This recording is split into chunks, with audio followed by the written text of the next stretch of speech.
Hi guys, I am Limbo, and today I will show you proper rotation and tips in using a jungler in Mobile Legends. As you can see, this is my account, which has a highest star of 111, which makes me pretty experienced on the game, and jungle is also my main role on reaching Mythical Immortal. So without further ado, let's get started.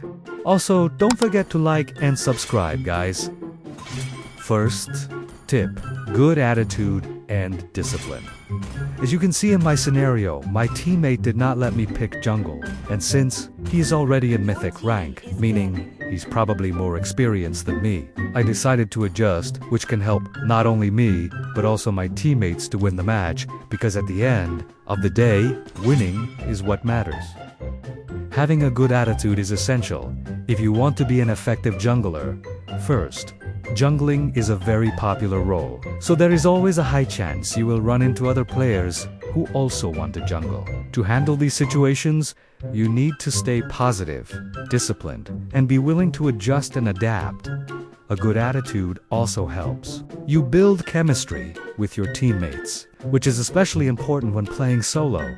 You need your team's support to win fights. Secure objectives like the turtle, and protect you while farming. By maintaining a positive mindset, you can foster better teamwork and create strong synergy with your teammates.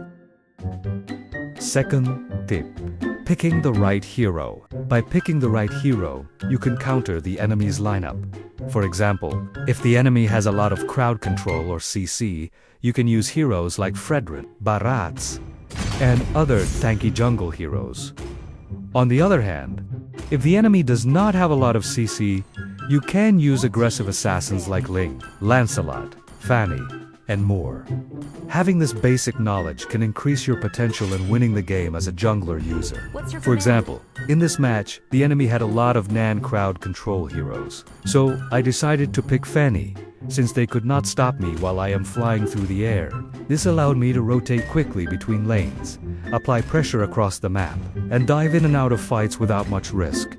By taking advantage of their lack of CC, I was able to secure objectives, punish out-of-position enemies, and help my team gain control of the game. Another example is this match where the enemy also does not have a lot of CC, but I chose Leomord since our team had no hero to absorb their damage, and to be a front hero. With Angela's help, my Leomord can withstand more damage, making my pick understandable. Third tip, use of Retribution. Using your Retribution efficiently can help you clear your farm faster and invade the enemy jungle as well.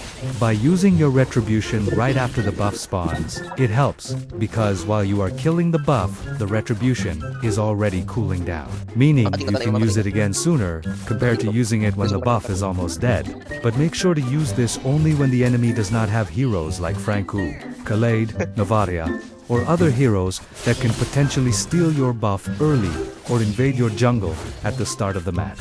Another thing to watch out for is the flame shot spell, since enemies can also use it to steal your buff at the start of the match. Fourth tip, keeping your farm in bushes. By doing this, you can trick the enemy into thinking that the farm is already cleared, but you are actually still clearing it since they cannot see it and will assume it is already killed.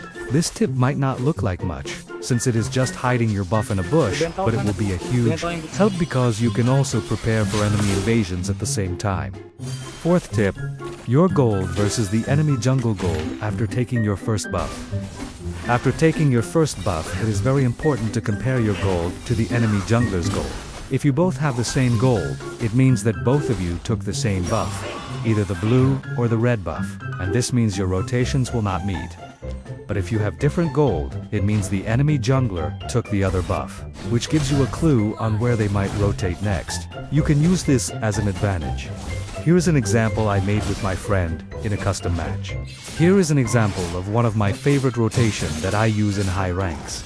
As you can see, I started at the blue buff. After clearing it, I checked my gold and noticed it was different from his, which means he took the other buff, the red buff. This tells us that our rotations are now the same, and will likely meet at a certain point on the map.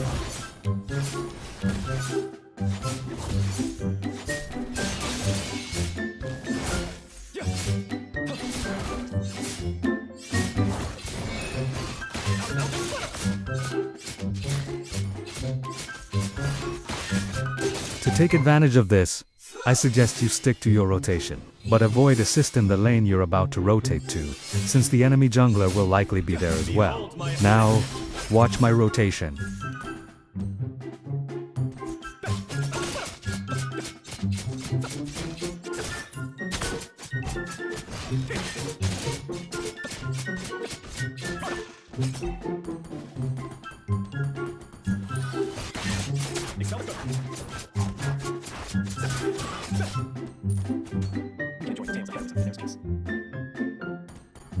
After is all said and done, as you can see, we have more gold and EXP than the enemy jungler, making our fight for the turtle easier. Fifth and last tip, late game. This is very important, as it also depends on what hero you are using. If you are using heroes like Ling or Fanny, it is best to clear lanes that are unguarded. This will attract enemies to defend that lane, making their forces on other parts of the map weaker, giving your team a higher chance to win fights. By doing this, you can also push turrets, which helps your whole team, and gets you closer to the enemy main turret. On the other hand, if you are using heroes like Fredrin, Saber, Julian, or other tanky or pick-off heroes, it is better to stay with your teammates or go deep into enemy territory without getting caught. This allows you to pick off vulnerable heroes like their marksmen or mage heroes.